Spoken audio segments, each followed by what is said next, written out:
Hey Roses, welcome back to my channel. And as you see in the title, we're going to talk about Ramyun and Chill, the finale, the final episode, episode 5. I know we waited long and hard for it, but finally, that's why I even don't care what time it is where I am. I won't tell you where I am, I won't tell you what time it is, but I don't care about that. So after I watched it, I was like, I have to talk about it. So I'm just going to I think point out the highlight the key parts, the parts that stood out to me personally. I don't know what stood out to you, but a few here and there. It was longer than all the other episodes. Obviously, it was over 1 hour and 30 minutes.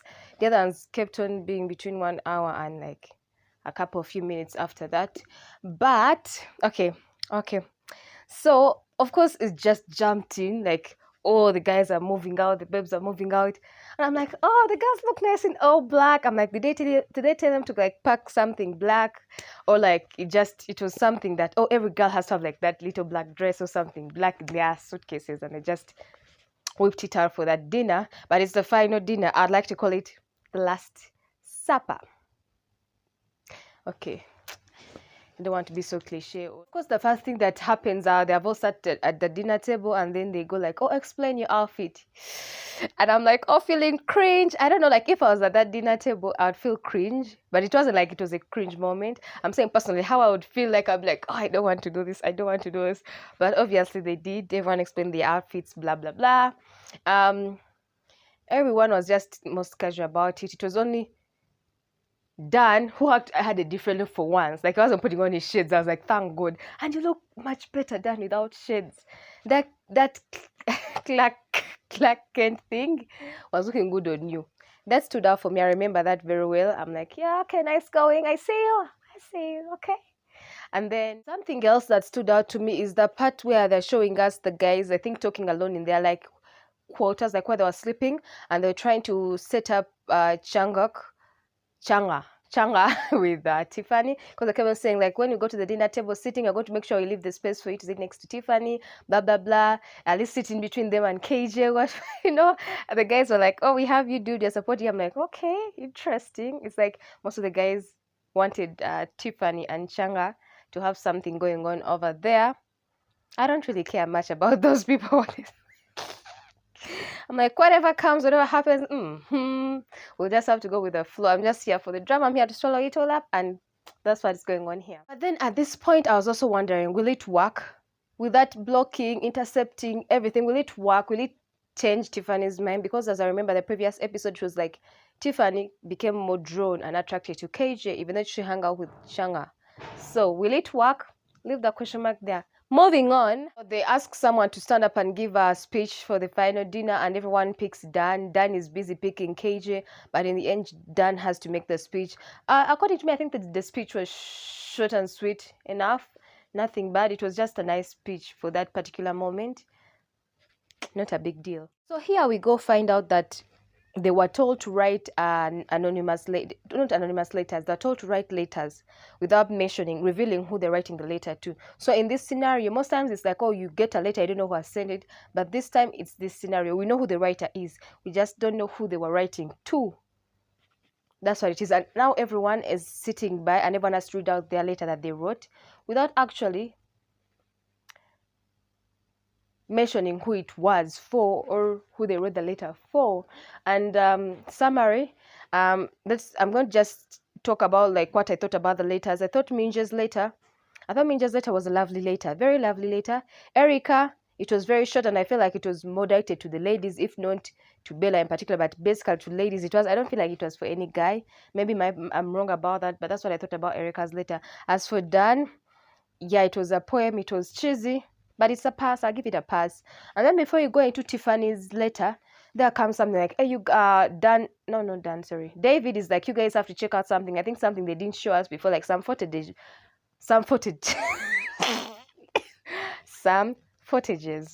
we missed. I think I should go slow because some footages we missed. So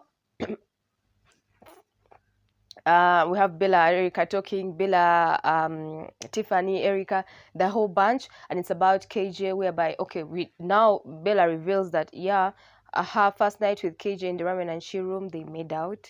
He's very touchy, apparently. Tiffany's hurt. She's kind of like sobbing, crying, something like that. And I'm like, yeah, if you check out my review of episode 1, I think I was like, I'm sure they did something. They didn't just talk, they did something. But that had already slipped my mind. I was like, yeah, we move on. Things happen, we move on. But they brought it back again. So there's all that drama, there's all that tension. So that's when in my head I was like, oh, is that why at the table Tiffany was giving more attention to Changa? Because KJ was there, but she's like, oh, asking Changa things, asking Changa. She wasn't really talking to KJ much. So I'm like, is that like revenge, or something like that because of that talk she had with the girls? Who knows? We are still going to find out later, right? Another funny thing is that time when Bella said that after they made out the next day, he showed a completely different face. He didn't even talk to her, like he didn't even explain anything. He just avoided her, avoided eye contact. Like he didn't even like acknowledge, like, this happened, but I have maybe stronger connections or feelings for someone else. I'm sorry it happened in the heat of the moment, but I don't feel like that with you. I think that's like courtesy, but he did. I'm like, Mr. Gentleman, what's happening here? But I'm not a saint, so the funny thing is, apart from the guys rooting for Changa, it looks like also the girls were rooting for Changa, mostly Bella and Erica, because they're like, oh, Dan said that Changa wanted to talk to you today. He's still interested in you. He wants to know more about you and stuff like that. So I was like, okay, it's good that everyone is rooting for Changa. Good for you, guy. You got people rooting for you. That's like amazing. The girls are united in their cute little black dresses. Everyone had a touch of black. Mainly, the only person that had something different was Erica with like the what's that color skirt? Yeah, but still, it was like they're all like matching. It's like women in black, like Bella said. So I was still talking about the letters. Move on. Tiffany's letter, I think it was just basic. It was basic. I thought it would like burn after what like they talked about with the other girls, but it was just basic. She didn't reveal anything. It was just subtle. Yeah, it was a basic letter. Bella, I like the rhyming scheme. The letter was nice. It's cute. Her upper side was showing because she really had those rhymes going.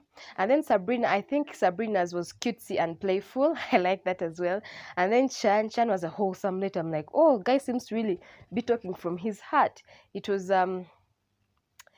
full of emotion. And then when he talked about emoticon instead of emotion, I was like, you see, he's just playful and stubborn and cute without even trying, And then Changha, I feel like the letter was straightforward, to the point, short, nothing else. Songya, I feel like it was also more direct as well. It's like the last people were just being direct, like you could tell who they're talking about. And then KJ, I don't even know.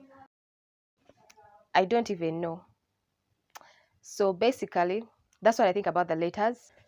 So now here there's a game where like they say something and the couple with the most votes gets to sleep in the Ramyun and Chill room, like the master bedroom. And then the couple that gets the second, I think, goes to the cabin, the caravan. So here were the questions and here are the answers. Some I don't agree with, some I agree with, but I don't care. They say best letter, they gave it to Dan. But for me personally, I would have chosen Chan's letter because I feel like it was more wholesome. For Dan, as always, Danning. So I would have chosen Chan's.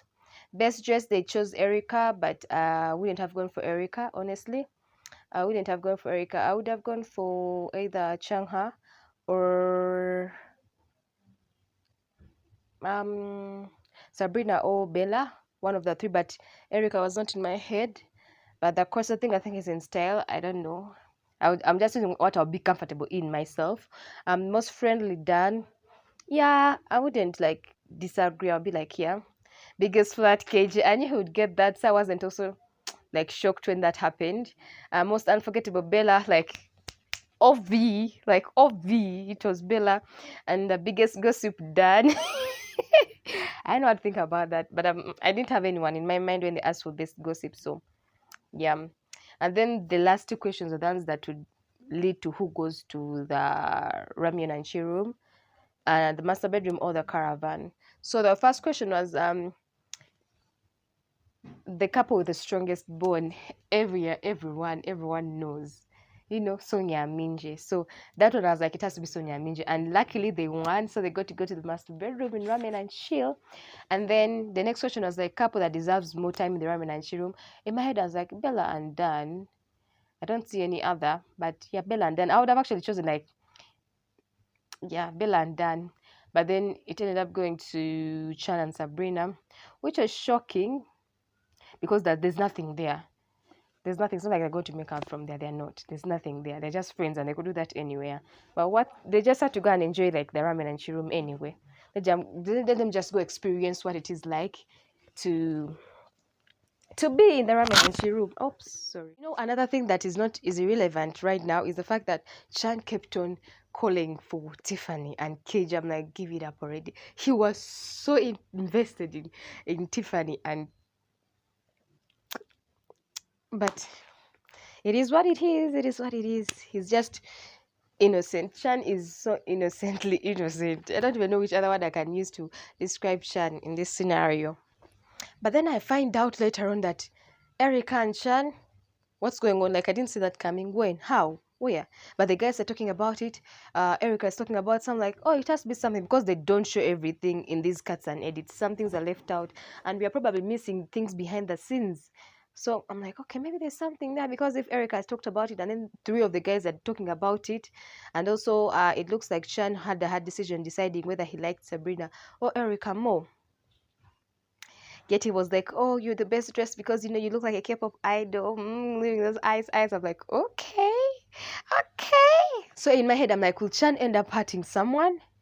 I didn't see that coming because Chan hurting someone, I gave that role to like KJ or someone else. But Chan, that was like shocking to me. But then we go fast forward in their rooms. I feel like Chan and Sabrina are just like siblings, friendship, banter.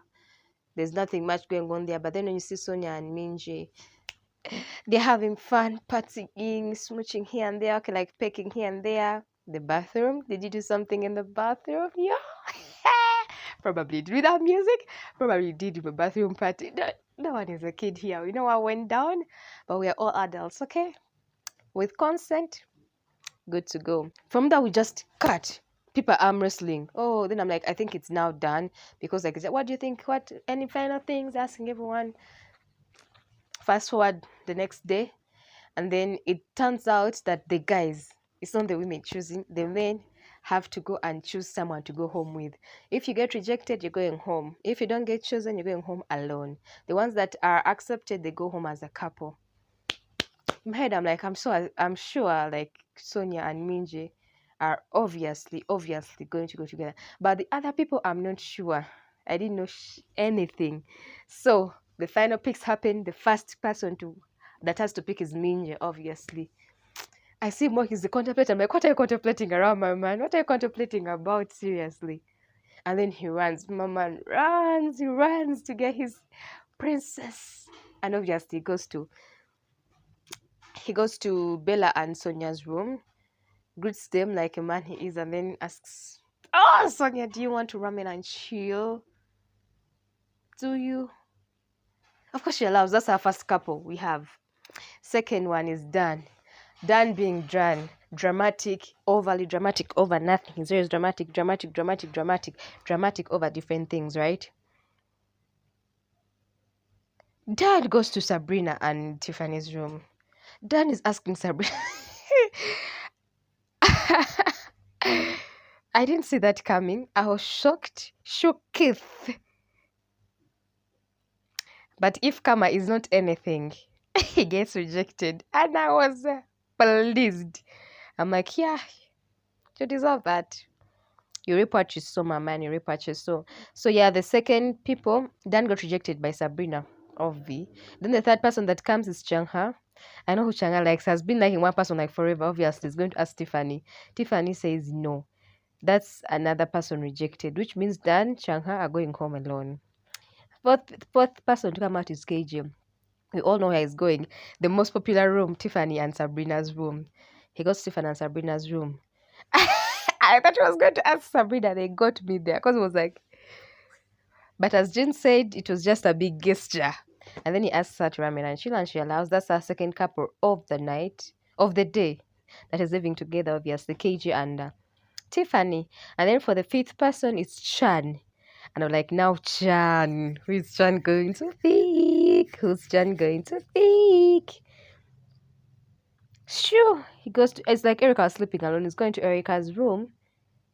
After that happened last night, I'm not really shocked because the letter seemed to be about Erica. Everyone was saying it's about Erica. So I guess Erica was who was in his heart more. So he goes to Erica and asks if she wanted to Ramyun and Chill, and voila. If you watched my previous reviews, I was so against Erica, but I'm happy she won. In the end, she got someone anyway.